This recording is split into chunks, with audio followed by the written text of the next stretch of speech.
नमस्कार दोस्तों, मुझे बहुत अफसोस हो रहा है आप सभी को बताने में। हमारे चहेते कलाकार धर्मेंद्र अब इस दुनिया में नहीं रहे। हम जैसे करोड़ों फैंस के दिलों में अपनी जगह बनाकर वो इस दुनिया से चले गए।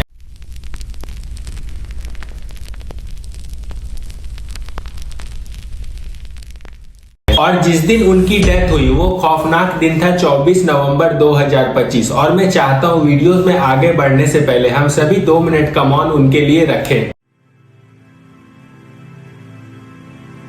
सूत्रों के अनुसार धर्मेंद्र जी काफी बीमार थे। नवंबर 2025 की शुरुआत से धर्मेंद्र जी को सांस लेने में प्रॉब्लम हो रही थी, जिसकी वजह से उन्हें मुंबई के ब्रीच कैंडी हॉस्पिटल में एडमिट कराया गया। 10 नवंबर 2025 को उनकी हालत ज्यादा बिगड़ गई थी। रिपोर्ट में कहा गया कि वो वॉलंटियर स्पोर्ट पर है और 12 नवंबर को उन्हें हॉस्पिटल से डिस्चार्ज कर दिया गया। हम लोग हट जाएंगे।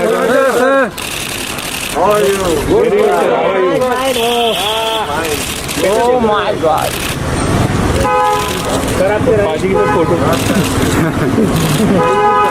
आ जाइए सर, आ जाइए। हम लोग दूर हट जाएंगे सर। आप जो वीडियो बहुत अच्छे होते हैं, आप लोग प्यार से लेते हो तो अच्छा ही आएगा। और कहा गया कि वो अपना इलाज घर पर ही जारी रखेंगे। उनके परिवार ने बताया कि वो अब ठीक हो रहे हैं। कई मीडिया आउटलेट्स ने 11 नवंबर 2025 को उनकी मौत की झूठी खबर फैला दी। और हमारे इंडिया में तो सच से ज्यादा झूठी खबर तेजी से फैलती है, लेकिन उसके बाद उनकी बेटी ईशा देओल और उनकी पत्नी हेमा मालिनी ने इस खबर को फर्जी बताते हुए कहा कि धर्मेंद्र अभी जीवित है और वो अभी मेडिकल निगरानी में है। हॉस्पिटल से डिस्चार्ज होने के बाद उनके करीबी दोस्त और निर्देशक अनिल शर्मा ने कहा कि धर्मेंद्र की हालत में उस समय तक सुधार दिख रही थी।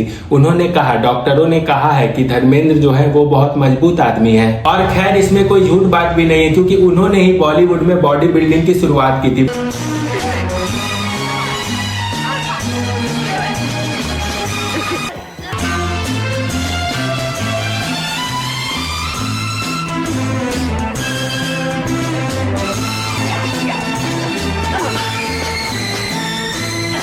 बॉडी बिल्डिंग करने से लोगों ने उन्हें एक और नाम दिया, ही मैन ऑफ बॉलीवुड। अपने दौर के समय फिट और मस्कुलर अभिनेताओं में से एक थे धर्मेंद्र। उस समय ना जिम होते थे और ना ही कोई इंक्रूवमेंट, फिर भी उन्होंने अपनी मेहनत और रूटीन से एक शानदार बॉडी बनाई। वो कहते हैं ना, अगर कोई भी काम आप डिसिप्लिन के साथ करोगे तो वो एक दिन जरूर सफल होगा। उसके एक उदाहरण है हमारे धर्मेंद्र जी। धर्मेंद्र जी के फिटनेस का भी सफर काफी मुश्किल भरा रहा, क्योंकि उस समय इंक्रूवमेंट्स की बहुत कमी होती थी। लोग घरों में डंबल्स बनाते थे, कोई ट्रेनर भी नहीं मिलता था। इसलिए उन्होंने डिसीजन लिया कि वो खुद के ट्रेनर खुद बनेंगे। बचपन से ही उन्हें फिटनेस में बहुत इंटरेस्ट था। धर्मेंद्र बचपन से ही खेलकूद, कबड्डी, कुश्ती में हिस्सा लेते थे, जिससे उनके बॉडी ने नेचुरल स्ट्रेंथ पाया। सुबह जल्दी उठकर वर्कआउट करना, फिल्मों में आने से पहले और बाद में भी धर्मेंद्र 4:30 से 5 के बीच एक्सरसाइज करते थे। उनका वर्कआउट था पुशअप, दंड बैठक, वजन उठाना घर में उपलब्ध चीजों से। प्राकृतिक भोजन पर जोर धर्मेंद्र हमेशा देते थे। वो नेचुरल और देसी खाना खाते थे, दूध, दही, घी, बादाम, देसी खाना,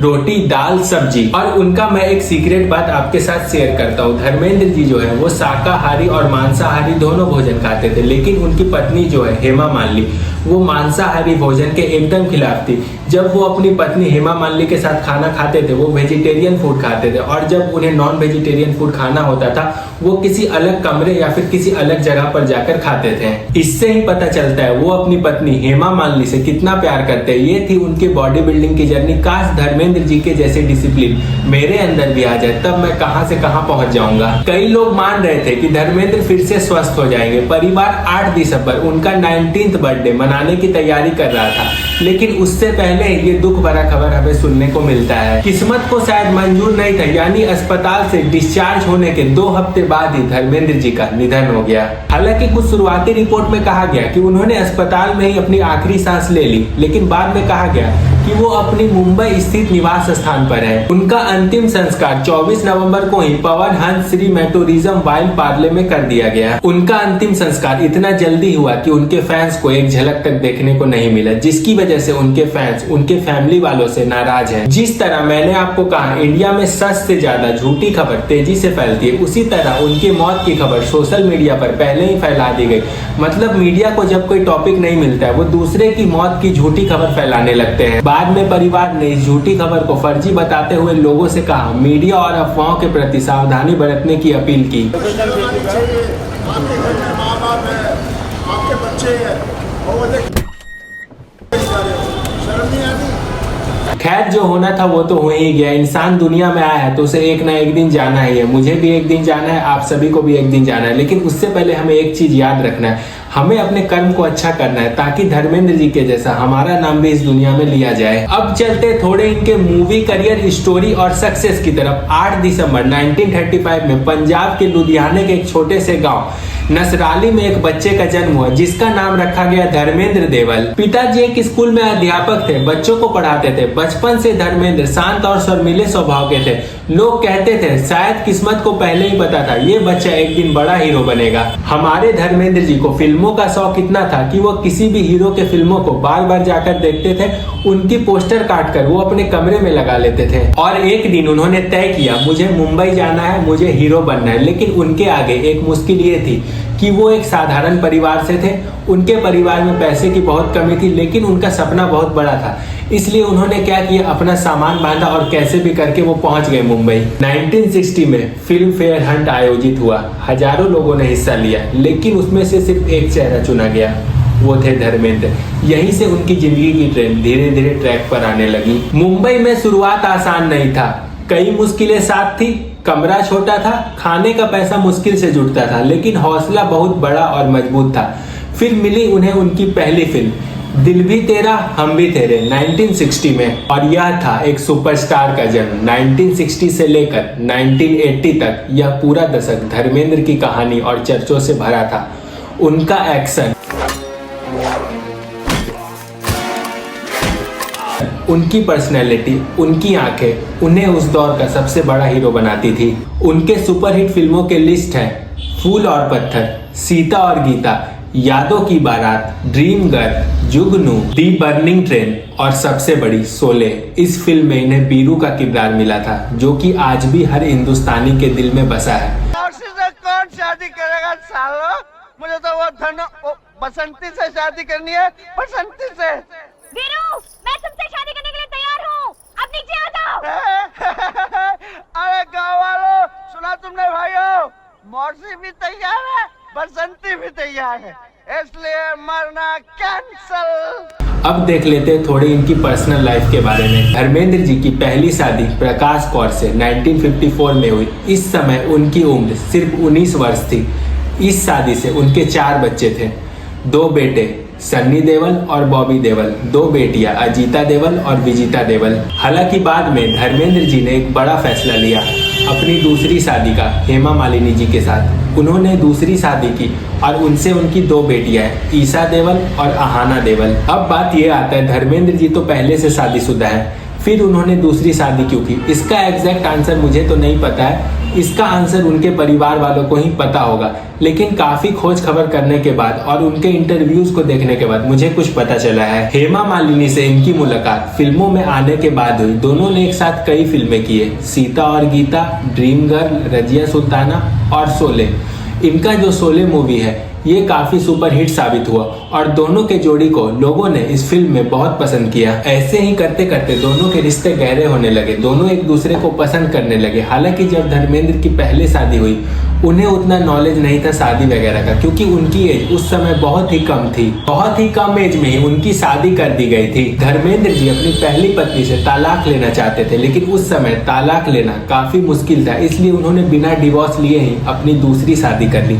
वो कहते हैं ना, प्यार में इंसान कुछ भी कर सकता है, वही सेम धर्मेंद्र जी के साथ हुआ। इस तरह कुल मिलाकर धर्मेंद्र जी के 6 बच्चे हैं। पहली शादी से 4 बच्चे, दूसरी शादी से 2 बच्चे। बॉलीवुड में धर्मेंद्र होने का मायने है कि जितना उनका फिल्मी करियर रहा है उतना हिंदी फिल्म इंडस्ट्री के बड़े बड़े स्टार की उम्र नहीं है। 65 साल का एक्टिंग करियर, शाहरुख सलमान के उम्र से भी ज्यादा एक्टिंग करियर रहा है धर्म जी का। 50 का दशक दिलीप कुमार और राज कपूर का था, तो 60 का दशक राजेश खन्ना और देवानंद का था, और फिर आया 70 का दशक जिसने इंडस्ट्री को धर्म जी जैसा सुपरस्टार दिया। पहला ऐसा हीरो जो हर कैरेक्टर में फिट था। एक्शन में तो जबरदस्त थे ही है, रोमांटिक फिल्मों के भी बादशाह थे और कॉमेडी में तो ये ऐसा कॉमेडी करते थे कि बड़े बड़े एक्टर इनके आगे पानी भरते थे। इस समय तक धर्मेंद्र जी को पता चल गया था कि मेरा करियर अब ज्यादा दिन का नहीं रहा, क्योंकि उनकी उम्र भी ज्यादा हो गई थी। इस चीज को देखते हुए उन्होंने विजेता फिल्म्स के नाम से एक प्रोडक्शन हाउस की शुरुआत की 1980 में। इस प्रोडक्शन हाउस का नाम बेटी विजेता देवल के नाम पर रखा गया। उद्देश्य सिर्फ फिल्मों का निर्माण करना नहीं, यह परिवार के लेगेसी को आगे ले जाने का, अगली जनरेशन को फिल्म इंडस्ट्री में लॉन्च करने का प्लेटफॉर्म बना। इस फिल्म के साथ बड़े बेटे सन्नी देओल ने बॉलीवुड में डेब्यू किया। दूसरा बरसात 1995 में इस फिल्म ने छोटे बेटे बॉबी देओल को लॉन्च किया। दोनों ही फिल्में बहुत सफल रही। घायल 1990 में यह फिल्म विजेता फिल्म्स की उन फिल्मों में से है जो कि सिर्फ व्यावसायिक हिट नहीं थी, बल्कि इसे क्रिटिकल सराहा गया।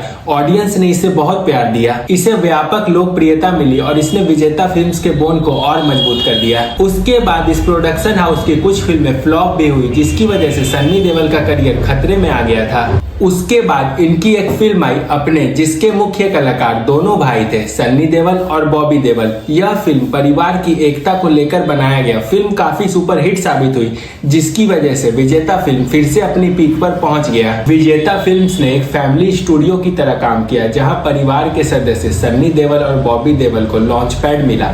इसके माध्यम से धर्मेंद्र ने यह दिखाया कि वो सिर्फ अभिनेता नहीं, बल्कि अपने परिवार की अगली पीढ़ी को बॉलीवुड में जगह दिलाना चाहते हैं। धर्म जी किसी भी चीज में पीछे नहीं रहे। 2004 में उन्होंने राजनीति में कदम रखा, बीकानेर के सांसद बने, लेकिन उन्होंने राजनीति को ज्यादा देर तक अपना नहीं माना, क्योंकि उन्हें मिट्टी, खेती और फिल्मों से ज्यादा प्यार था। उम्र बढ़ता गया, धर्मेंद्र जी का स्टार्टअप कभी भी कम नहीं हुआ। उन्होंने कई बेहतरीन फिल्में की, यमला पगला दीवाना, रॉकी और रानी की प्रेम कहानी 2023 में, तेरी बातों में ऐसा उलझा जिया 2024 में, और उनकी आखिरी फिल्म 21 निधन के बाद रिलीज होने वाली। और मैं तो यह फिल्म जरूर देखने जाऊंगा, बिकॉज मैं धर्मेंद्र जी का बहुत बड़ा फैन हूँ, और यह फिल्म दिसंबर में आ जाएगी। धर्मेंद्र जी एक एक्टर के साथ एक बिजनेसमैन और एक इन्वेस्टर भी थे। उनको फार्मिंग एंड एग्रीकल्चर यानी खेती और किसानी का भी बड़ा शौक था। धर्मेंद्र अपने आप को हमेशा किसान कहते थे। लोनावाला में उनकी एक विशाल फार्मलैंड थी। मुंबई में उन्होंने कई एकड़ कृषि भूमि ले रखे थे, जहां पर उन्होंने खेती, पेड़ पौधे, कुदरत, इन सब चीजों से प्यार करते थे। यह उनकी कमाई का एक अस्थायी सुरक्षित सोर्स था। दूसरा बिजनेस उनका रम और शराब का था। धर्मेंद्र ने अपना एक प्राइवेट रम ब्रांड रमग्रीना रम को लॉन्च किया था। यह पब्लिक के बीच ज्यादा चर्चे में नहीं आई, लेकिन यह उनका व्यक्तिगत बिजनेस वेंचर था। धर्म जी होटल और प्रॉपर्टी में इन्वेस्ट करते थे, रियल एस्टेट में भी ये निवेश करते थे। इनके पास मुंबई, पंजाब और लोनावाला में कई फार्म हाउस और कई प्रॉपर्टी थी। इनके फार्म हाउस और कुछ प्रॉपर्टीज का इस्तेमाल शूटिंग के लिए भी किया जाता था, जिससे इनकी साइड इनकम होती थी। अब नजर डाल लेते हैं इनकी नेटवर्क की तरफ। मीडिया रिपोर्ट के अनुसार 2025 में धर्मेंद्र जी की कुल संपत्ति 450 करोड़ रुपीस थी। उनका सबसे चर्चे में आने वाला संपत्ति 100 एकड़ का फार्म हाउस लोनावाला था, जो कि उनकी संपत्ति का एक महत्वपूर्ण हिस्सा था। अगर इनकी कार कलेक्शन की बात करें तो फेट 1100 इनकी पहली कार थी। इसको इन्होंने 1968 में लगभग 18,000 रुपए में खरीदा था। दूसरा मर्सिडीज बेंज SL 500, तीसरा रेंज रोवर और कई सारे SUVs और BMW। धर्मेंद्र जी का करियर लगभग 6 दशक यानी 60 सालों का रहा। इन 60 सालों में उन्होंने 300 से ज्यादा फिल्में की है। धर्मेंद्र जी के निधन को सुनकर मुझे तो काफी दुख हुआ। अब करते हैं वीडियो को एंड। अगर आपको वीडियो पसंद आया तो आप चैनल को सब्सक्राइब करके जाइएगा, ताकि मैं आपके लिए ऐसे ही और वीडियोस लाते रहूं।